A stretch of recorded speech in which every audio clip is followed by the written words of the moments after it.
Everyone, and welcome back to my channel.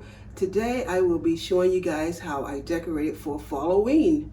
I decorated my living room and dining room, and the theme is Egyptian and a little Gothic.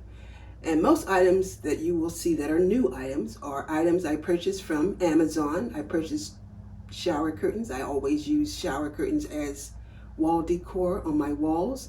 And I purchased a few new pillow covers. And that is pretty much it. I hope you guys give me a thumbs up, and I will see you guys next time. Hopefully around Christmas I will have another video up. And with that said, I hope you guys have many blessings.